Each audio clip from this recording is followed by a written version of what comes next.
అంత్యకాల అభిషేకం సర్వజనుల కోసం మాట్లాడుతున్నాం. అంత్యకాల అభిషేకం సర్వజనుల కోసం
ప్రభువైన యేసుక్రీస్తు నామములో న్యూ లైఫ్ మినిస్ట్రీ ద్వారా మీ అందరికి మరొకసారి వందనాలు తెలియజేసుకుంటున్నామండి. మరి మనము ఈ జూలై నెల చివరి వారంలో ఉన్నాం. మరి ఈ నెల ఇచ్చిన వాగ్దానం ఒకసారి మళ్ళీ జ్ఞాపకం చేసుకుంటున్నాను. ఈ నెల ఇచ్చిన వాగ్దానము సాత్వికులు ధన్యులు, వారు భూలోకమును స్వతంత్రించుకుందురు. మరి ప్రభు ఇచ్చిన వాగ్దానం ప్రకారము ఈ వారంలో దేవుడు ఏ ఆశీర్వాదాలు మనకి భూలోకంలో ఇచ్చున్నాడు, వేటిని మనం పొందుకోవాలి అనే విషయాల గురించి మాట్లాడాలని ఆశపడుతున్నాను. మరి గత రాత్రి దేవుని ప్రేరేపణ ద్వారా సువార్త ఆయన రెండో రాకడ అతి సమీపంగా ఉన్నదని మరి మన చుట్టూ చూస్తున్న పరిస్థితిని బట్టి తెలుస్తుంది. మరి సంఘాన్ని ఆయన రాకడ వచ్చేందుకు కూడా సిద్ధపాటు కలిగి ఉండాలి. సంఘాన్ని సిద్ధపాటు చేయాలి. ఎందుకంటే మనకి వధువు ఎవరండి? వరుడు ఎవరు? యేసు ప్రభువారు, వధువు సంఘం. మరి ఆయన వరుడిగా మనకి లోకానికి రాబోతున్నాడు రెండో రాకడ సమయంలో. మరి మనం సిద్ధపాటు కలిగి ఉండాలంటే సంఘం అంతా కూడా ఎలా ఉండాలండి? ఒక సిద్ధముగా ఒక ఆలోచన కలిగి ఉండాలి. కనుక మనమందరం కూడా సిద్ధపాటు కలిగి ఉండాలి. మరి ఈ సిద్ధపాటు కలిగిన జీవితాన్ని మనం కలిగి ఉండాలంటే మరి దేవుడు చెప్తున్న మాట ఏంటనేది మనం చూద్దాం. మత్తయి రాసిన సువార్త 25వ అధ్యాయము 21వ వచనం. మత్తయి రాసిన సువార్త 25వ అధ్యాయము. అతని యజమానుడు బల నమ్మకమైన మంచి దాసుడా, నీవు ఈ కొంచెంలో నమ్మకంగా ఉంటివి, నిన్ను అనేకమైన వాటి మీద నియమించెదను,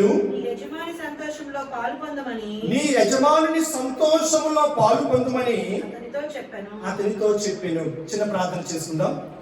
మమ్మల్ని మిక్కిలిగా ప్రేమించిన మా ప్రియ పరలోకపు తండ్రి, మరి ఈ వారంలో ఇచ్చిన ఈ మాట వాగ్దానం బట్టి నీకు వందనాలు తండ్రి. ప్రభువా, కొంచెం వాటిలో నమ్మకంగా ఉంటే మాకు ఏ ఆశీర్వాదాలు ఇస్తావు నేను తండ్రి. నీ రాకడ కొరకై నేను సిద్ధపాటు మమ్మల్ని ఏ విధంగా చేయబోతున్నావు నేను ఈ వాక్యం ద్వారా సూటిగా మాతో మాట్లాడండి. నేను సంఘానికి అర్థమయ్యే విధంగా చెప్పడానికి నీ జ్ఞానం ఇచ్చి నన్ను నడిపించు తండ్రి. నీ పరిశుద్ధాత్మతో నన్ను నడిపించమని, కూర్చున్న ప్రతి ఒక్కరికి వాక్యం అర్థమయ్యే విధంగా నీ జ్ఞానం ద్వారా నడిపించమని మీకే మహిమ ఘనత ప్రభావం చెల్లించుకుంటూ యేసు నామములో ప్రార్థన వేడుకొంటున్నాం తండ్రి. ఆమేన్. మరి ప్రియమైన సహోదరులారా, మరి ఈ వాక్యం ద్వారా మనము అసలు యేసు ప్రభువారు ఎందుకు ఈ మాట చెప్పారు, ఎందుకు ఈ ఉపమానాన్ని చెప్పారంటే, మరి ముందు అధ్యాయం చూసినట్లయితే 24 ఇది 25వ అధ్యాయము. మరి 24వ అధ్యాయం మనం చూసినట్లయితే 27వ వచనం చదువుకుందాం.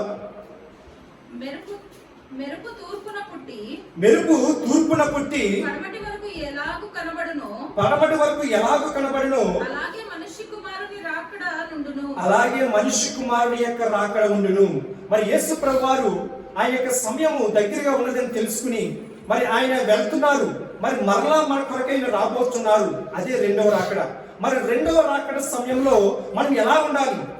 మరి యేసు ప్రభువారు ఈ రోజున ఇక్కడికి వస్తే మనలో ఎంతమంది ఆయనతో పాటు వెళ్ళగలము అనే దాని గురించి యేసు ప్రభువారు మనకు ముందుగా చెప్పి మళ్ళీ సంఘాన్ని సిద్ధపాటు చేస్తున్నప్పుడు చెప్పిన మాట ఇది. అదేవిధంగా 30 వచనం చదువుకుందాం. 24-30.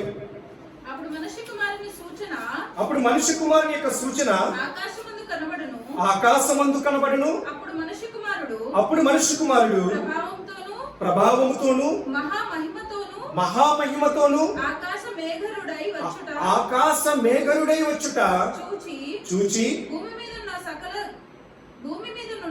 భూమి మీద ఉన్న సకల గోత్రముల వారు రొమ్ము కొట్టుకుందురు.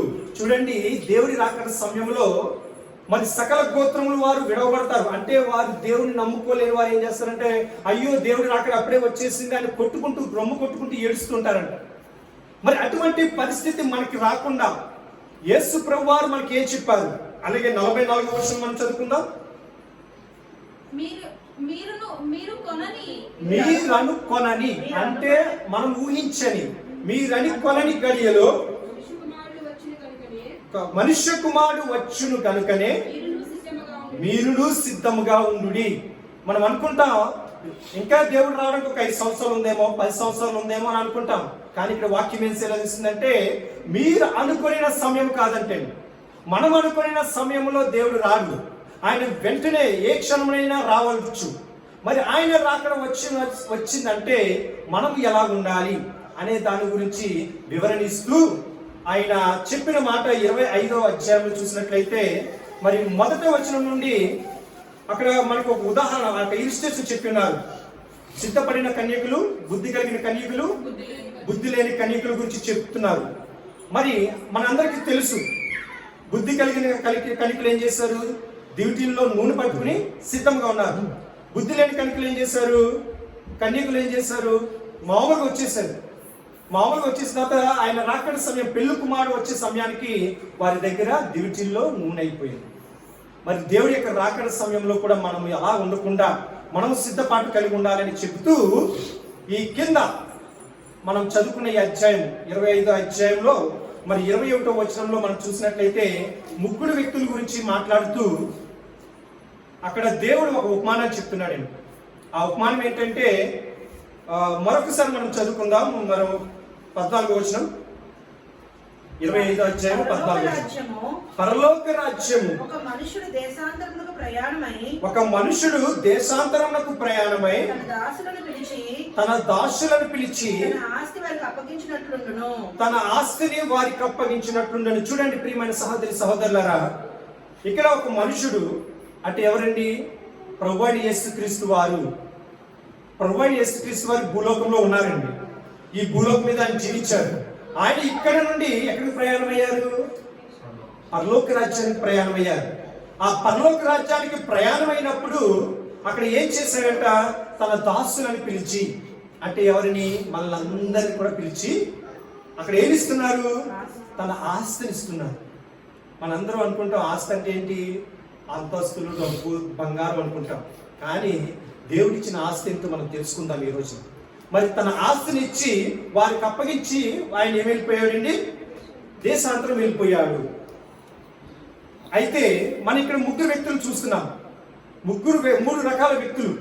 మరి ఈ వాక్యం అయిన తర్వాత మనం ఏ గుంపులో ఉన్నాము, ఆ ముగ్గురు వ్యక్తుల్లో ఏ ముగ్గురు వ్యక్తుల్లో మనం ఉన్నాము అనేదాన్ని ఒక్కసారి మనం పరిశీలన చేసుకోవాలి. మరి ఆ ముగ్గురు వ్యక్తుల్లో మొదటి వ్యక్తి ఎవరంటే 5 ధ్యానాలను తీసుకున్న వ్యక్తి, 5 తలాంతులు తీసుకున్న వ్యక్తి. మరి 5 తలాంతులు తీసుకున్న వ్యక్తి ఏం చేశాడు? తన ఇచ్చిన 5 తలాంతులను తీసుకుని దాన్ని డెవలప్ చేసుకున్నాడు, పెంపొందించుకున్నాడు. 5కు ఏం చేశాడండి? 5 రెట్లు పెంచుకున్నాడు, డబల్ చేసుకుని టోటల్ గా 10 ధ్యానాలను తీసుకున్నాడు, తలాంతులు. మరి రెండో వ్యక్తి ఉన్నాడు. రెండో వ్యక్తి ఎన్ని ధ్యానాలు తీసుకున్నాడు? 2 తలాంతులు తీసుకుని తనేం చేశాడు? ఇంకో 2 చేసుకుని మొత్తం 4 తలాంతులు తీసుకున్నాడు. కానీ చివరికి వచ్చిన వ్యక్తి ఏం చేశాడంటే తండ్రి మాత్రం తన దగ్గరే పెట్టుకున్నాడు, భూమిలో పాటు పెట్టుకున్నాడు. అయితే మొదటి వ్యక్తిని చూసి దేవుడు, రెండో వ్యక్తిని చూసి దేవుడు ఏమన్నాడంటే మనం చదువుకున్న వచనం మరొకసారి చదువుకుందాం. 21వ వచనం. అతని యజమానుడు బల నమ్మకమైన మంచి దాసుడా, నీవు ఈ కొంచెంలో నమ్మకంగా ఉంటివి, నిన్ను అనేకమైన వాటి మీద నియమించెదను, నీ యజమానుని సంతోషంలో పాలు పొందమని అతనితో చెప్పాను. ఈ వాక్యాన్ని మనం చాలా జాగ్రత్తగా గమనించాలి. ఎందుకంటే యేసు ప్రభువారు నిన్ను నన్ను చూసి ఆయన ఈ మాటలు చెప్పాలి. మరి ఆయన ఈ మాటలు చెప్పడంలో 3 విషయాలు మనం జాగ్రత్తగా గమనిద్దాం. ఎన్ని విషయాలండి? 3 విషయాలు. అందులో చూడండి, మొదటిది ఏంటంటే ఈ కొంచెములో నమ్మకము. మొదటిది ఏంటంటే కొంచెములో నమ్మకముగా ఉండుట. రెండవది ఏంటి? విశ్వాసము. కొంచెములోను. రెండవది ఏంటంటే నమ్మకములోను విశ్వాసం కలిగి ఉండాలి. మూడవది ఏంటంటే అనేకమైన వాటిని మిమ్మల్ని నియమించదును. మీరు ఏదైతే కొంచెంలో నమ్మకంగా ఉన్నారో దాన్ని ఏం చేస్తారంటే మల్టిప్లై చేస్తారంటే, దేవుడు ఏదైతే మీకు ఇచ్చిన ఉన్నాడో దాని మీద మీరు విశ్వాసంగా నమ్మకంగా ఉంటే, దానిని పెంపొందించుకుంటే దేవుడు మిమ్మల్ని ఏం చేస్తాడండి? అనేక ఆశీర్వాదాలు మీకు, డబుల్ బ్లెస్సింగ్స్ అనేది మీకు ఇస్తాడు. మరి చాలా మంది ఈ వాక్యం చూసుకుని వారు ఏమనుకుంటున్నారంటే కేవలం దేవుడికి డబ్బులు ఇచ్చే విషయంలోనే మాత్రమే అనుకుంటున్నారు. ఇక్కడ దేవుడు చెప్తున్నది ఏంటంటే రెండవ రాకడ సమయానికి మనం సిద్ధపాటు కలిగిన జీవితాన్ని గురించి మాట్లాడుకోవాలి. మనకి దేవుడు ఏ ఆశీర్వాదాలు ఇచ్చున్నాడు, ఏ తలంతులు మనకి ఇచ్చున్నాడు, వాటిని మనం ఏం చేయాలండి? డెవలప్ చేసుకోవాలి. డెవలప్ అనేది ఉండాలి మనలో. మనం గత సంవత్సరం ఎలా ఉన్నామో ఈ సంవత్సరం అలా ఉంటే ఒక ధ్యానం తీసుకుని భూమిలో పెట్టిన వాడిగా మనం ఉంటాం. మరి నీకు దేవుని సంతోషంలో పాలు పొందుకోవడానికి అర్హత ఉండదు. కనుక మనం ఏం చేయాలంటే దేవుడు ఏమేమైతే మనకి ఇచ్చున్నాడు. మరి కొంతమందికి పాటలు పాడడంలో చాలా ఒక టాలెంట్ అనేది ఉంది. టాలెంట్ అంటే ఏంటి? అది ఒక ఆస్తి, దేవుడు ఇచ్చిన ఆస్తి. చక్కటి స్వరాన్ని దేవుడు ఇస్తాడు. మరి చక్కగా స్వరాలు కలిపే వాళ్ళు ఉంటారు. మరి అది దేవుడు ఒకరికి ఆస్తిగా ఇచ్చినప్పుడు దాన్ని ఏం చేయాలి? నలుగురికి ఇచ్చి వివరించాలి, చక్కగా ఎంకరేజ్మెంట్ చేయాలి, వారు కూడా ఇంకా డెవలప్ అవ్వాలి, పాటలు పాడడంలో వివరించాలి. అలాగే కొంతమందికి ప్రార్థన చేసే అవకాశం ఉంటుంది, ప్రార్థన చక్కగా చేస్తారు, మరి అది వారితో ఉండుకోకుండా నలుగురికి ప్రార్థన చేసే విధంగా నేర్పించాలి. ఈ విధంగా ఎప్పుడైతే మన ఆస్తి, మన టాలెంట్, దేవుడు ఏదైతే మనకి ఇచ్చున్నాడో దానిని డబుల్ చేసుకుంటే దేవుడు ఏం చేస్తాడండి? ఇంకా అనేకమైన ఆశీర్వాదాలు మనకి ఇస్తాడు. మరి ఈరోజు నేను సిస్టర్ గారు చెప్పారు, మరి నేను ఇంతకుముందు దేవుడి సన్నిధికి వెళ్ళమని బలంగా నిలబడ్డాను, కానీ పరిశుద్ధాత్మని పొందుకోవడం అవసరమా అని అనుకునేవారంటాడు. కానీ ఎప్పుడైతే తను ప్రయత్నం చేసిందో, దేవుడి సన్నిధికి వెళ్ళి వాక్యం నేర్చుకుని తన ప్రయత్నం ఒక అడుగు ముందుకు వేశారో, ఈ రోజున దేవుడు ఇంకొక తలంతుని ఇచ్చున్నాడు. మరి పరిశుద్ధాత్మను పొందుకునే అవకాశం సహోదరికి ఇచ్చున్నారు. తన ద్వారా ఇప్పుడు ఏమవుతుంది? దేవుడు అనేక మల్టిప్లికేషన్ అంటే ఇంకా అనేక ఆశీర్వాదాలు తనకి ఇవ్వబోతున్నారు, ఇంకా అనేక బాధ్యతలు తనకి ఇవ్వబోతున్నారు. తను పొందుకోవడమే కాదు, తన కుటుంబము పొందుకోవాలి, తన బిడ్డలు పొందుకోవాలి. అదేవిధంగా కొన్ని బాధ్యతలు అనేది దేవుడు ఇస్తున్నాడు. వాటిని పొందుకోవడం ద్వారా మనం ఏమవుతామంటే పరలోక రాజ్యంలో ఆయన సంతోషంలో పాలు పొందిన వారు అవుతామంట. దేవుడికి స్తోత్రం. హల్లెలూయా, హల్లెలూయా. మరి కొంచెంలో నమ్మకంగా ఉండడం అంటే ఏంటి? మనం అనుకుంటాం, బయట చూస్తే కొంతమంది బిల్డింగుల మీద బిల్డింగులు కట్టుకుంటూ, కారు మీద కార్లు వేసుకుంటూ, కారు కొనుక్కుంటూ, వాళ్ళు బంగారం వేసుకుంటూ, నగలు వేసుకుంటున్నారు, మాకేమీ లేదే అని అనుకుంటున్నారు. అది శాశ్వతం కాదండి. దేవుడు మనకి ఏదైతే ఇచ్చున్నాడో అందులో మనకి సంతోషము, నమ్మకము, ఆనందం ఉన్నదో ఎదుర్కోవాలి. మనకి ఏదైతే దేవుడు ఇస్తున్నాడో దానిలో మనం సంతోషించినట్లయితే దానిని డబుల్ చేస్తాడు దేవుడు, దాన్ని రెట్టింపు చేస్తాడు. అలా కాకుండా ఎదుటివారు ఏదున్నారో నేను అదే కలిగి ఉండాలంటే తప్పుడు మార్గంలో వెళ్తే దేవుడి శిక్షకు గురైన వారు అవుతాం. మరి మనందరికీ తెలిసిన మాట, రేపు మొదటి రాజు గ్రంథం చూద్దాం. మొదటి రాజు గ్రంథము 17వ అధ్యాయము 8వ వచనం. మొదటి రాజు గ్రంథము మరి 17వ అధ్యాయంలో ఏలియా భక్తుని దేవుడు అంతవరకు కూడా కాచి కాపాడి కాపాడం ద్వారా ఆహారం తెప్పించిన దేవుడు మన దేశానికి కరువు వస్తుందని వేరొక ప్రాంతానికి వెళ్ళమని చెప్తాడు. ఎవరినండి చెప్పాలి? ఏలియా ప్రవక్తలు. మొదటి రాజుల గ్రంథము 17వ అధ్యాయము మరి మొదటి వచనం చదువుకుందాం.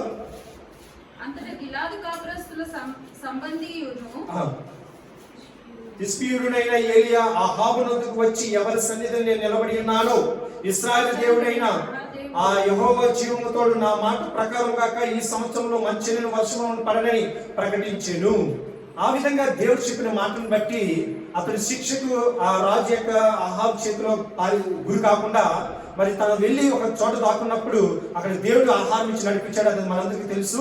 అయితే మరలా అక్కడ ఆ వర్షం లేక నీరు, ఆ వాగు ఎండిపోతుందని చెప్పి దేవుడు మరొక స్థలానికి పంపిస్తున్నాడు. అదే సారేపతు. ఊరికండి అది ఆ పేరు, సారేపతు అనే ఊరు. సో 8వ వచనం చదువుకుందాం. అంతటా యెహోవా వాక్కు అతనికి ప్రత్యక్షమై ఎలాగూ సెలవిచ్చెను, నీవు సిదోను పట్టణ సంబంధమైన సారేపతు అని ఊరికి పోయి అచ్చట ఉండు. చూడండి, చాలండి. సారేపతు అని ఊరికి పోయి అక్కడ ఉండు.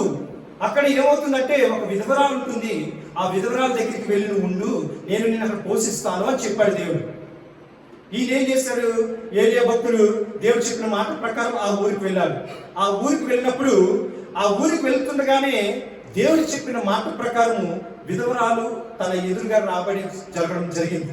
ఆమె ఏం చేస్తుందంటే కట్టెలు ఏరుకుంటుందంటండి. 10వ వచనంలో చూసినట్లయితే ఒక విధవరాలు వచ్చిన కట్టెలు ఏరుకునే చూచి ఆమెను పిలిచి, త్రాగుడికి కొంచెం నీళ్లు నాకు తీసుకురమ్మని వేడుకునేను. చూడండి, దేవుడు ఏ వాగ్దానం అయితే మనకి ఇస్తాడో అది ఖచ్చితంగా దేవుడు నెరవేరుస్తాడు. ఇక్కడ ఆ పట్టణానికి వెళ్ళక మునిపే, ఆ గ్రామానికి వెళ్ళక మునిపే దేవుడు ఏం చెప్పాడు? నువ్వు ఆ గ్రామానికి, ఆ పట్టణానికి వెళ్ళు, ఒక విధవరాలికి వస్తుంది, విధవరాలి ఇంట్లో నువ్వు ఉండాలి అంటే ముందుగానే ప్రణాళిక ఏర్పాటు చేసుకున్నాడు దేవుడు. మన జీవితంలో కూడా దేవుడు అదే ప్రణాళిక కలిగి ఉన్నాడు. ఈ రోజున మనకు ఉన్నది కొద్దిగానే, మనకు ఉన్నది కొంచెమే, మరి దానిలో దేవుడి చిత్తం ఉంది, దేవుడి యొక్క ప్రణాళిక ఉంది. నువ్వు అందులో విశ్వాసం నమ్మకం కలిగి ఉంటే రాబో దినాల్లో దేవుడు దానిని ఏం చేస్తాడండి? డబుల్ చేస్తాడు, రెట్టింపు చేస్తాడు. మరి ఇక్కడ విధవరాల యొక్క పరిస్థితి ఎలా ఉందో మనం చూద్దాం. మరి విధవరాల యొక్క పరిస్థితి ఏంటంటే కొంచెం నూనె, కొంచెం పిండి మాత్రమే తన దగ్గర ఉంది. తను ఏమనుకుంది? ఆ దేశానికి కరువు ఉంది కనుక నేను నా బిడ్డ, తనకు కుమారుడు ఉన్నాడు, నేను నా బిడ్డ మాత్రమే ఈ రొట్టెలు చేసుకుని తింటే కొద్ది కాలం బ్రతుకుతాము అని అనుకుని ఏం చేసిందంట? బయటకు వచ్చి కట్టెలు వేరుతుందంటే, పుల్లలు వేరుకుంటుంది. పుల్లలు వేరుకుంటుంటే మరి ఏలియా ప్రవక్త వచ్చాడు. ప్రవక్త వచ్చి మన తల్లిని మంచినీళ్ళు అడిగి తర్వాత ఏమడుగుతున్నాడంటే, అదే చేతితో కొంచెము రొట్టె చేసుకుని నాకు తీసుకురా అని అడుగుతున్నాడు. మరి ఆ సమయంలో నీవు ఉంటే ఏం చేస్తావు? నీ దగ్గర కొంచెం మాత్రమే ఉంది. ఉదాహరణకి ఈరోజు మీరు చారు కాసుకుని ఉన్నారు మీ ఇంట్లో, సండే మీ దగ్గర లేదు, చారు కాసుకుని ఉన్నారు. ఒక దైవ సేవకుడు వచ్చి నాకు అన్నం పెట్టమన్నప్పుడు మీరు ఆ చారు దైవ సేవకు పెడతారా, లేకపోతే మా దగ్గర లేదని చెప్తారా? పెట్టాలి. మన దగ్గర ఏది ఉందో అది దైవ సేవకు పెట్టినప్పుడు దానిని దేవుడు ఏం చేస్తాడంటే మీకు డబుల్ చేస్తాడు. వచ్చేవారిని మీకు చికెన్ ఇవ్వచ్చు, మీకు సో రెట్టింపు ఆశీర్వాదం మీకు ఇస్తారు. అదేవిధంగా మరి కొంచెం వాటిలో నమ్మకంగా ఉండాలి. మరి ఆ సహోదరి ఏం చేసింది? ఆ విధవరాల సహోదరి ఏం చేసింది? ముందు సనుక్కుంది, మాకే లేదు, ఉన్నదే కొంచెము, ఆ కొంచెంలోనే నేను నా బిడ్డ బ్రతకాలనుకుంటే మధ్యలో ఈయనొచ్చాడు ఏంటి అని అనుకుని విడిచిపెట్టిందాన్ని విడిచిపెట్టలేదు. కొంచెం దాంట్లో ఉన్న దాంట్లో నమ్మకం ఏం చేసిందంటే బయట వారైన ప్రవక్త అయిన ఏలియాకి పెట్టడం జరిగింది. మరి ఏలియాకి పెట్టడం ద్వారా మరి ఆ స్త్రీ పొందుకున్న ఆశీర్వాదాలు ఏంటో చూద్దాం. 14వ వచనం మనం చదువుకుందాం. భూమి మీద యెహోవా వర్షం కురిపించు వరకు, భూమి మీద యెహోవా వర్షం కురిపించు వరకు తొట్టిలో ఉన్న పిండి తక్కువ కాదు, ఆ తొట్టిలో ఉన్న పిండి తక్కువ కాదు, గుడ్డిలో నూనె అయిపోదని గుడ్డిలో నూనె అయిపోదని ఇశ్రాయేలు దేవుడైన యెహోవా సెలవిచ్చినాడని. ఇశ్రాయేలు దేవుడైన యెహోవా సెలవిచ్చున్నాడు. దీనిని అంటామండి కొంచెములో మనము ఇచ్చుటలో, కొంచెములో దేవుడికి ఇచ్చుటలో మనం నమ్మకంగా ఉన్నట్లయితే దేవుడు ఏ ఆశీర్వాదాలు ఇస్తాడండి? డబుల్ బ్లెస్సింగ్, మల్టిపుల్ బ్లెస్సింగ్స్ అనేవి ఇస్తాడు. కొంచెం ఇచ్చింది, తన దగ్గర ఉన్న కొంచెమే దైవ సేవకు ఇచ్చింది. తను ఏం పొందుకుంది? మరలా కరువు పోయేంత వరకు కూడా, మరలా ప్రాంతానికి కరువు విడిచి వెళ్ళిపోయినంత వరకు కూడా ఆ పిండి అవదండి, ఆ గుడ్డిలో నూనె కూడా అయిపోలేదు. మరి చూడండి దేవుని యొక్క గొప్ప కార్యాలు. మరి అటువంటి విశ్వాసం, అటువంటి నమ్మకము మనము కలిగి ఉండాలి. మరి దేవుడు వచ్చేంత వరకు కూడా, ఆయన రాకడ వచ్చేంత వరకు కూడా మనకి అది కావాలి ఇది కావాలని సొరుగుకోకుండా, ప్రభువా ఎదుటి వాళ్ళు బాగా సంపాదించేసుకుంటారు, నేను సంపాదించుకోవాలని నువ్వు ఉన్నది పోగొట్టుకోకుండా కొంచెం దాంట్లో నువ్వు నమ్మకంగా ఉన్నట్లయితే దేవుడు నిన్ను ఆశీర్వదిస్తాడు, దాన్ని డబుల్ బ్లెస్సింగ్స్ చేస్తాడు.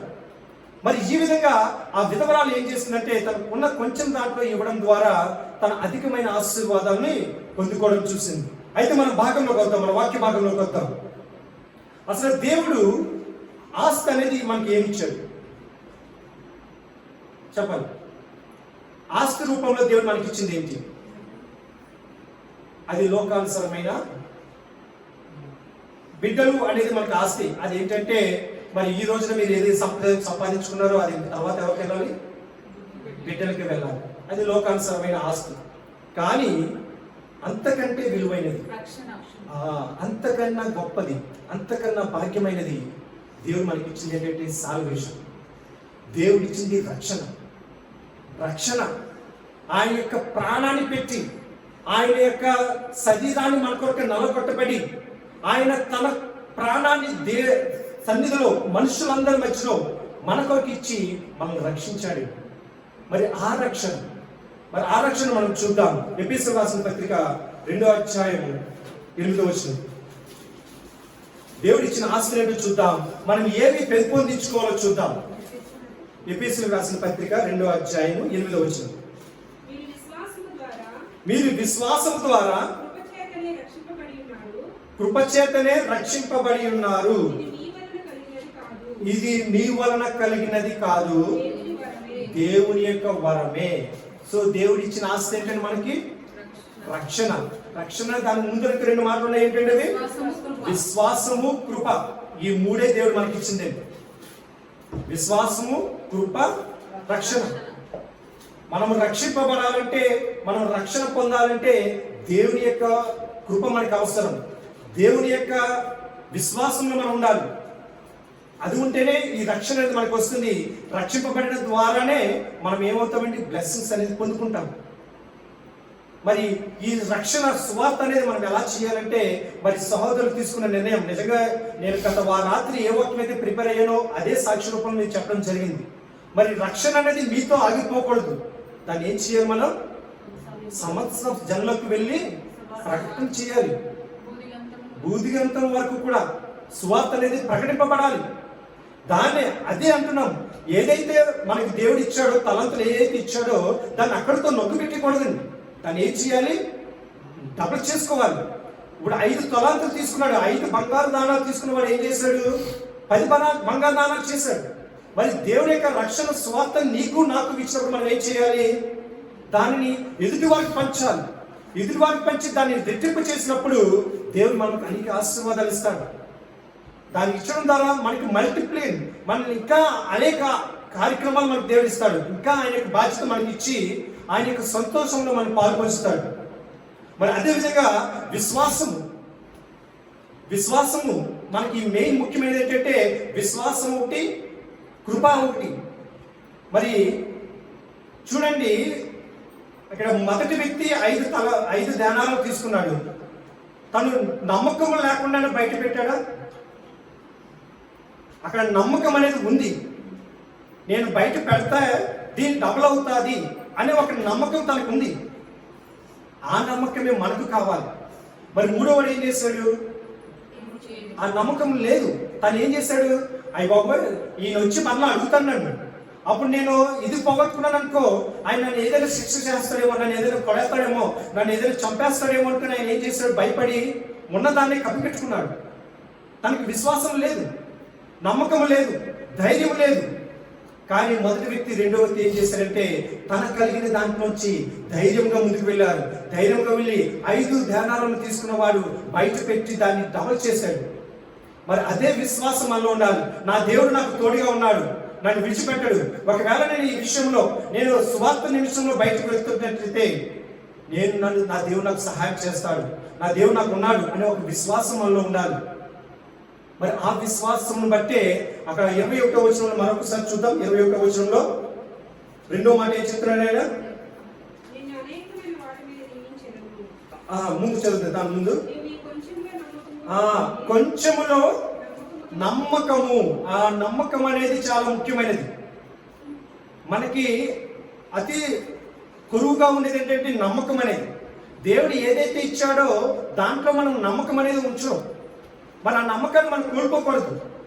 ఆ నమ్మకము మనం పొందుకుని దాన్ని ఏం చేయాలి, బయటకు పెంపొందించుకోవాలి, దాన్ని డబుల్ చేసుకోవాలి. అప్పుడే దేవుడి యొక్క మహిమను మనం చూడగలము. మరి మీనా సిస్టర్ గారి యొక్క హృదయాలు ఏముంది, నమ్మకం ఉంది, విశ్వాసం ఉంది. నేను కూడా ఆ పరిశుద్ధాత్మను పొందుకుంటాను, నేను కూడా ఆ విశ్వాసాన్ని, ఆ అనుభూతిని పొందుతాను అనే ఒక విశ్వాసంతో ఉండి ఆమె ఏం చేసింది, చేతులు మీద కూర్చున్నారండి. లేదు కదా, ఈరోజు ఏం చేశారు, ఆరాధించాలని ఒక ఆశ కలిగి నమ్మకంతో ఆవిడ వచ్చారు. మరి ఆమె పొందుకున్నారా లేదా, ఆ బ్లెస్సింగ్స్ అనేది ఆమె పొందుకుంటారు. ఈ రోజు మనం చూసాం, రాబో దినాల్లో ఆవిడ ఇంకా దేవుడు ఆశీర్వదిస్తాడు. మరి మీనా సిస్టర్ గారు కానీ సిరి సిస్టర్ గారిని వారు చూసింది ఏంటంటే, వారు ఇంకా డెవలప్ చేసుకోవాలని, వారు ఉన్నదాంతో ఆగిపోకుండా వారు ఇంకా డెవలప్ చేసుకోవాలని ప్రయత్నం చేస్తున్నారు. అదే మనకు కావాలి. అటువంటి స్వభావం మనలో ఉండాలి. మరి అది ఉన్నప్పుడు దేవుని కృప మనకి తోడుగా ఉంటుంది. ఆయన ఇచ్చిన వాగ్దానం ఏంటంటే, నా కృప చాలును. మనం ఏదైతే బలహీనపడిపోతుంటామో, ఏదైతే రోగాల్లో, కష్టాల్లో, మన బాధల్లో ఉంటామో, అటువంటి సమయంలో మనకి ఎవరు ఇచ్చేదండి, మనకు తోడుండేది ఏంటి, దేవుని కృప మాత్రమే. మరి ఆయన యొక్క కృప మనకు ఉన్నప్పుడు మనకి ఏమొస్తుందండి, సాల్వేషన్ అనేది వస్తుంది, రక్షణ అనేది వస్తుంది. అయితే మనందరికీ కూడా సమయం అవుతుంది కనుక నేను చివరిగా ఒక మాట చెప్పి ముగిస్తాను. మనమందరం కూడా ఒక ప్రశ్న అనేది మనం వేసుకోవాలి. ఆ ప్రశ్న ఏంటంటే, ఇప్పుడు పక్కవారు బ్లెస్సింగ్స్ పొందుకుంటున్నారు. మరి ఎప్పుడైనా సరే నీలో నువ్వు ప్రశ్న వేసుకున్నావా, నేను అందుకు ఆ బ్లెస్సింగ్స్ పొందుకోవటం లేదు అనే ప్రశ్న ఎప్పుడైనా మీలో వచ్చిందా? మరి ఆ బ్లెస్సింగ్స్, ఆ ప్రశ్న అనే స్వభావాన్ని మనలో ఉంచుకోవాలి. దేవునికి స్తోత్రం. హల్లెలూయా, హల్లెలూయా. ప్రియమైన సహోదరి సహోదరులారా, చాలా మందిలో గమనించింది ఏంటంటే, వచ్చాము, కూర్చున్నాము, వెళ్ళిపోయాము. వాళ్ళు ఏదో డెవలప్ అవుతున్నారు, మనకెందుకులే, ఈ రోజు ఎలా ఉన్నాము అని అనుకుని చాలా మంది వెళ్ళిపోతున్నారు. కానీ ఎప్పుడైతే ప్రశ్న అనేది నీలో ఉందో, ఎప్పుడైతే క్వశ్చన్ మార్క్ అనేది నీలో వస్తుందో, నీలో యొక్క మార్పు అనేది వస్తుంది. దేవునికి స్తోత్రం. హల్లెలూయా. మార్పు అనేది రావాలంటే ముందు నీలో ఒక ప్రేరేపణ కలగాలి, ఒక ప్రశ్న అనేది నీలో రావాలి. మరి యేసు ప్రభువారు శిష్యులను తీసుకుని వెళ్తున్నప్పుడు ఒక కుమారుడికి దయ్యం పట్టింది, కుమారుడు తన దగ్గర తీసుకురావడం జరిగింది. అయితే యేసు ప్రభువారు ఆ సమయంలో అక్కడికి లేదు. శిష్యులకు అవకాశం వచ్చింది. మరి అవకాశం వచ్చినప్పుడు వారు ఏం చేశారు? దేవుడు దయ్యాన్ని వెళ్ళగొట్టారా లేదండి? వెళ్ళగొట్టలేకపోయారు. అలాంటి సమయంలో యేసు ప్రభువారు వచ్చి ఏం చేశారు? అక్కడ ప్రార్థన చేసి దయ్యాన్ని వెళ్ళగొట్టారు. అక్కడతో ఆ సమస్య అయిపోయింది, సమస్య తీరిపోయింది. వాళ్ళు పిల్లవాడిని తీసుకుని వాళ్ళు వెళ్ళిపోయారు. యేసు ప్రభువారు శిష్యుని తీసుకుని వచ్చేసారు.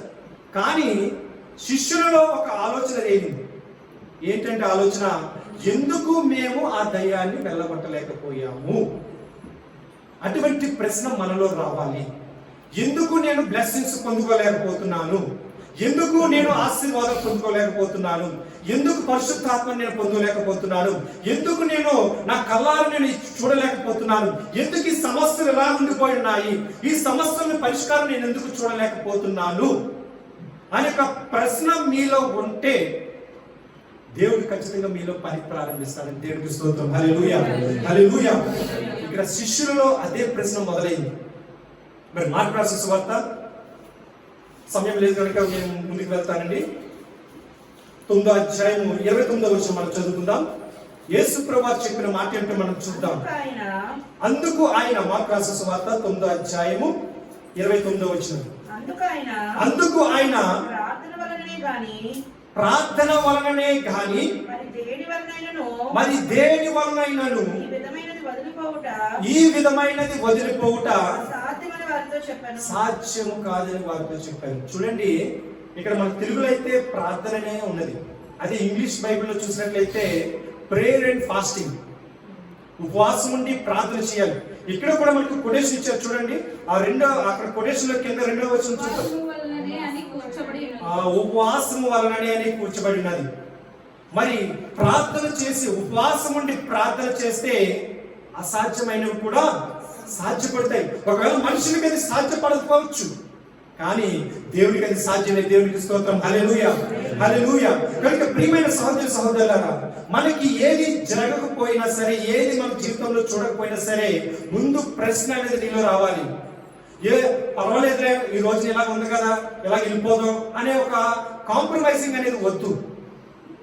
ఏదో మనకు పర్వాలేదులే, ఈ రోజు ఇలా కలిసిపోయింది, రేపన్నా చూద్దాం అని అనుకోకుండా, ప్రభా ఎందుకు నేను పొందుకోలేకపోతున్నాను, ఎందుకు ఇది నా కళ్ళారా చూడలేకపోతున్నాను ఒక ప్రశ్న మీలో ఉన్నట్లయితే, శిష్యులు ఏ విధంగా అయితే ప్రశ్న వేసుకుని దేవుని అడిగారు, సమాధానం దేవుడు ఇచ్చాడు. నీ ప్రశ్నలకు కూడా సమాధానం దేవుడు ఇస్తాడు. దేవుడికి స్తోత్రం. మరి ఏ విషయాలు అయితే మన జీవితంలో అడ్డంకుగా నిలబడి ఉన్నాయో, ఏవైతే ఆగిపోయి ఉన్నాయో, వాటిలన్నింటినీ కూడా దేవుడి దగ్గర ప్రశ్న వేద్దాం. ప్రభా, మరి ఎందుకు ఈ కార్యం జరగలేదు? ప్రభా, ఎందుకు నేను ఈ కళ్ళారు చూడడం లేదు? ఎందుకు నేను అభివృద్ధి చెందడం లేదు? ఎందుకు నా భవిష్యత్తు ఎలా ఉండిపోయింది అనే ఒక ఆలోచన ప్రశ్న మీరు వేసుకున్నట్లయితే, దేవుడి సమాధానం ఇచ్చేది ఏంటంటే, ఉపవాసం ఉండి ప్రార్థన చేయండి. ఉపవాసం ఉండి ప్రార్థన చేసినప్పుడు మీ కళ్ళారా దేవుడు గొప్ప కార్యాలు జరిగిస్తారు. మీ కళ్ళారా చూస్తారు. నమ్మిన వారు దేవుడి స్తోత్రం చెప్తారు. హల్లెలూయా, హల్లెలూయా.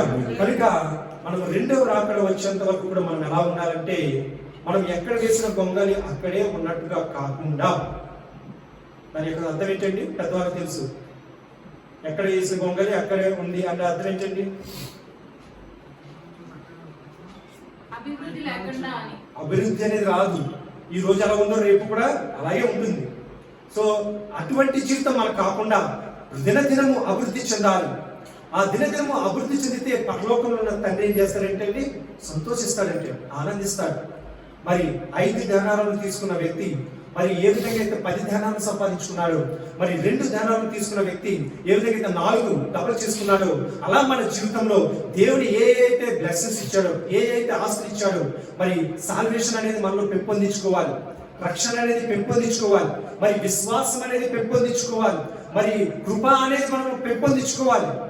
మరి దినదినము ఆయన ఇచ్చిన ఆస్తిని మనం పెంపొందించుకున్నప్పుడు పరలోకంలో ఉన్న తండ్రి ఏం చేస్తాడండి? సంతోషిస్తాడు. ఆయన సంతోషించడం కాదు, దానిలో మనం ఏం చేస్తాడండి? పాలు పొందుతాడు. సో ఆ పరలోక రాజ్యంలో దేవునితో పాటు మనము కూడా ఉండి మనము కూడా పాలు పొందాలంటే మనం ఎలా ఉండాలండి? దినదినము అభివృద్ధి చెందుతూ ఉండాలి. మరి దినదినము అభివృద్ధి చెందుతూ ఆయన మార్గంలో మనం వెళ్ళాలని మిమ్మల్ని అందరినీ కూడా నేను కోరుకుంటూ, ఆయన ఏ వాక్యాలను అయితే ఏ వాగ్దానాలు అయితే మనకి ఇచ్చాడో ఆ వాగ్దానాల ప్రకారం మనం అందరం కూడా జీవించి ఆయన రాకడ వచ్చేంత వరకు కూడా మనం ఏది కాబట్టుకోవాలండి? 3 విషయాలు ఏంటండి? మొదటిది విశ్వాసము, కృప, రక్షణ. మరి ఈ 3 విషయాలు మనం జాగ్రత్తగా పట్టుకుని అభివృద్ధి చెందించుకుంటూ నలుగురికి పంచుతూ వారిని కూడా దేవునిలో నడిపిస్తూ మరి దేవుని ఆశీర్వాదాలు పొందుకుందామని నేను కోరుకుంటూ మరి మాటలను ముగిస్తున్నాను. అందరూ కూడా లేచి నిలబడదాం, ప్రార్థన చేసుకుని మనం ఈ ఆరాధన ముగించుకుందాం. ప్రతి ఒక్కరు కూడా లేచి నిలబడదామండి. మరి ఆయన కోరుకున్నది ఏంటంటే ఆయన ఇచ్చిన ఆస్తిని మనకి ఇచ్చున్నాడు. దేవుడు తన ఆస్తిని మనకి ఇచ్చి ఆయన పరలోక రాజ్యానికి వెళ్ళాడు. మరలా మన కొరకు ఆయన రాబోతున్నాడు. మరి ఆయన ఇచ్చిన ఆస్తి నీలో ఉన్నప్పుడు మరి నువ్వు దానిని రెట్టింపు చేసావా, లేకపోతే ఎక్కడ ఉన్నది అక్కడే పెట్టావా? ఒక్కసారి మనం ప్రశ్న వేసుకుందాం. ప్రభా, నీవు నాకు కృపనిచ్చావు, నీవు నాకు విశ్వాసాన్ని ఇచ్చావు, నీవు నాకు రక్షణ ఇచ్చావు తండ్రి. మరి దానిని నేను ఎలా ఉంచుకున్నానో ఒక్కసారి మనం ప్రశ్న వేసుకుందాం. మరి నీలో ఆ కృప, ఆ విశ్వాసం, ఆ రక్షణ పని చేయాలంటే నువ్వేం చేయాలి? నువ్వు ఆశీర్వదింపబడే విధంగా నీ జీవితంలో నీవు ఒక్కొక్క స్టెప్ ముందుకు వెళ్ళాలి. మరి గత సంవత్సరంలో నువ్వు ఎలా ఉన్నావో ఈ సంవత్సరంలో కూడా నువ్వు అలాగే ఉంటే నీలో డెవలప్ అనేది ఉండదు. మరి నువ్వు చేస్తున్న ప్రతి పనిలోనూ కూడా ఒక డెవలప్మెంట్ అనేది ఉండాలి, ఒక విశ్వాసం అనేది ఉండాలి, నమ్మకం అనేది ఉండాలి. ఏది చేసినా సరే ప్రభువా ఇది నీ నామం మహిమార్థమే నేను చేస్తున్నాను, ప్రభువా నీ నామంకే ఘనత చెల్లిన విధంగా నేను చేస్తున్నానని దేవుని మీద ప్రార్థన వేసి నువ్వు ప్రారంభించినప్పుడు దేవుడు ఆ కార్యం నెరవేరుస్తాడు. మరి నీలో ఆ డెవలప్మెంట్ ఉందా లేదని ఒకసారి చూసుకుందాం. దేవుడు నీలో చేసిన ఆ విశ్వాసము, ఆ కార్యములు బట్టి నేను మల్టిప్లికేషన్ గా నేను ఇంకా అభివృద్ధి చేస్తూ ఇంకా దేవుడు ముందుకు నడిపిస్తున్నాడా? మరి ఒక్కసారి నీ జీవితాన్ని పరిశోధన చేసుకుని మనమందరం కూడా ప్రభువా ఒకవేళ నాలో అది డెవలప్మెంట్ లేకపోయినట్లయితే ఇప్పుడే నన్ను క్షమించు తండ్రి ప్రభువా. నేను ఇంకా నీలో బలంగా నిలబడాలి తండ్రి, ఇంకా నీ రక్షణ నేను పొందుకోవాలి తండ్రి ప్రభువా, ఇంకా నీ విశ్వాసాన్ని నేను పొందుకోవాలి, నీ కృపను నేను పొందుకోవాలి ప్రభువా. వాటిని నేను పొందుకుని నేను నా జీవితాన్ని ఇంకా ముందుకు నడిపించుకోవాలి తండ్రి, నా కుటుంబాన్ని నడిపించుకోవాలి తండ్రి, నా బిడ్డలను నడిపించుకోవాలి తండ్రి ప్రభువా. నేను ఈ దేశాన్ని నీ సన్నిధిలో నడిపించాలి తండ్రి, ఈ ప్రజలను నీ సన్నిధిలో నడిపించాలి ప్రభువా. నేను నీ రాకడ సమయంలో మేమందరం కూడా నీతో పాటు లేవనెత్తపడాలి. నేను నీ బిడ్డలుగా మమ్మల్ని అంగీకరించు తండ్రి ప్రభువా. నీవే మాకు సహాయం చేయ తండ్రి, నీ ఆస్తి మాకు ఇచ్చావు తండ్రి, వాటిని మేము డబుల్ చేయాలి తండ్రి ప్రభువా. నేను వాటిని మేము పెంపొందించుకుని నేను నీ రాకడ సమయంలో నీ సంతోషంలో పాలు పంచుకోవడానికి మాకు సహాయం చేయ ప్రభువా అని మనమందరం కూడా ప్రార్థన చేద్దాం. మనమందరం కూడా ప్రార్థన చేద్దాం. ప్రతి ఒక్కరు కూడా ప్రార్థన చేద్దాం. ప్రభువా నేను నీ ఆశీర్వాదం పొందుకోవాలి తండ్రి. తండ్రి నీ కార్యాలు నా పట్ల జరిగించు తండ్రి ప్రభువా. నా కళ్ళలో నేను చూడాలి తండ్రి ప్రభువా. నేను తండ్రి నా కుటుంబంలో నేను ఆశీర్వాదం నేను చూడాలి తండ్రి అని ప్రార్థన చేద్దాం. ఏ కార్యంలో ఆగిపోయినాయో అది ఎందుకు ఆగిపోయిందో అని నీవు ప్రశ్న వేసుకుని దేవుడి దగ్గరికి ఉపవాసం ఉండి ప్రార్థన చేయి. దేవుడు గొప్ప కార్యం జరిగిస్తాడు. మనుషులకు అసాధ్యమైనది దేవుడికి సమస్తము సాధ్యమే కనుక ప్రియమైన సహోదరి సహోదరుడా ఇప్పుడే ఉపవాసం ఉండి ప్రార్థన చేయడానికి సిద్ధపాటు కలిగి ఉండు. దేవుడు నువ్వు ఏదైతే అనుకుంటున్నావో అది అన్ని కూడా చేయడానికి సిద్ధంగా ఉన్నాడు కనుక ప్రార్థన చేద్దాం, ప్రార్థన చేద్దాం, ప్రార్థన చేద్దాం. ప్రార్థన వలనే పయనము, ప్రార్థనే ప్రాకారము, ప్రార్థనే నాణ్యము, ప్రార్థన లేనిది పరాజయం. ప్రార్థన వలనే పయనము, ప్రార్థనే ప్రాకారము, ప్రార్థనే నాణ్యము, ప్రార్థన లేనిది పరాజయం. ప్రభువా ప్రార్థన నేర్పయ్యా, ప్రార్థించకుండా నేనుండలేనయ్యా. ప్రభువా ప్రార్థన నేర్పయ్యా, ప్రార్థించకుండా నేనుండలేనయ్యా. నీ నా పయనం సాగదయా నీ పాదాలు తడపకుండా నా పయనం సాగదయా ప్రార్థన వలనే పయనము ప్రార్థనే ప్రాకారము ప్రార్థనే ప్రాధాన్యము ప్రార్థన లేనిది పరాజయం ప్రార్థన వలనే పయనము ప్రార్థనే ప్రాకారము ప్రార్థనే ప్రాధాన్యము ప్రార్థన లేనిది పరాజయం ప్రభువా ప్రార్థన నేర్పయ్యా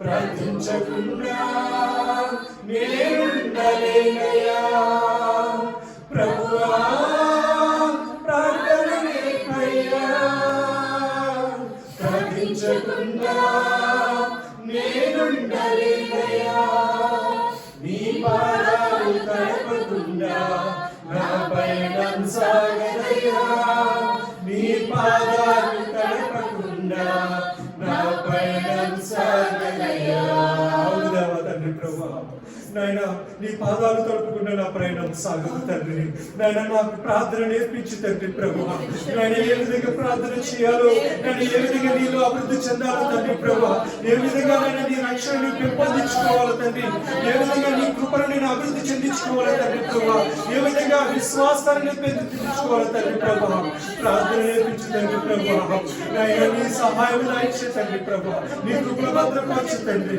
నన్ను నీవే తోడుకుంటు తండ్రి ప్రభువా నన్ను నీ సహాయంగా ఇచ్చే తండ్రి ప్రతి ఒక్కరు కూడా ప్రార్థన చేస్తున్నప్పుడు మనలో మధ్యలో ఉన్న శామ్ బ్రదర్ గారు ప్రార్థన చేస్తారు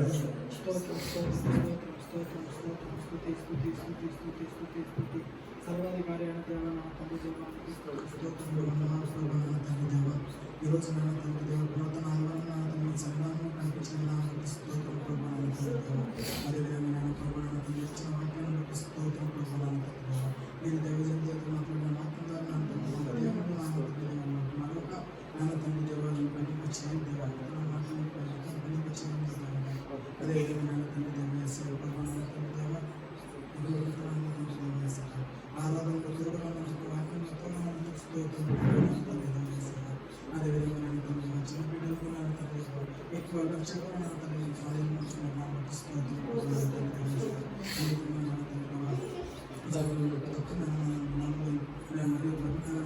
పరిశుద్ధ అభిషేకం పొందాలని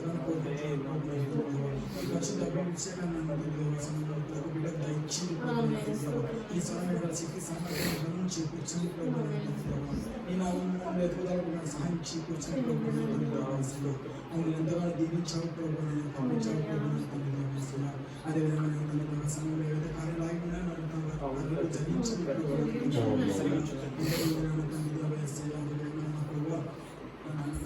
సమయంలో ఎన్నో సమస్యలు పరిష్కరించిన ఏ అవసరాలు వచ్చిన ఏ అవసరాలు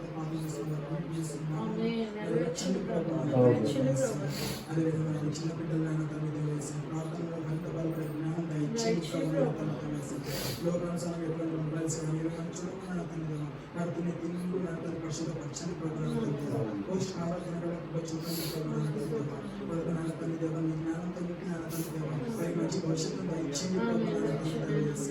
అదేవిధంగా తల్లి దేవ సమయ విశ్లేషణ గురించి ప్రార్థన చేస్తున్నాను సమయ విశ్లేషణ చక్కగా జరగాలి దానికి కావాల్సిన తల్లి దేవ సమకూర్చిన సర్టిఫికేట్ డాక్యుమెంట్స్ సమకూర్చిన తల్లి దేవ సమయ విశ్లేషణ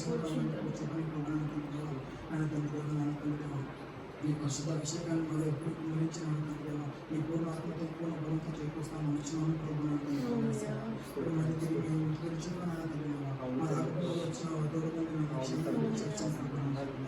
వచ్చిన ఇచ్చిన ప్రాంతాన్ని కోసం చేర్చుకుని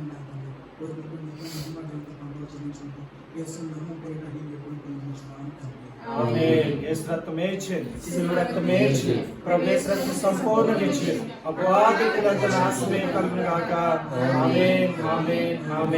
మన పరలోకపు తండ్రి యొక్క ప్రేమయు ప్రభు అయిన యేసుక్రీస్తు వారి యొక్క కృపయు పరిశుద్ధ అన్యోన్య సహవాసము ఇప్పుడు ఎల్లప్పుడూ ఆయన రాకడ వచ్చేంత వరకు సదాకాలం మనందరికీ కూడా తోడై ఉండి నడిపించును గాక ఆమేన్ ఆమేన్ ఆమేన్ అందరికీ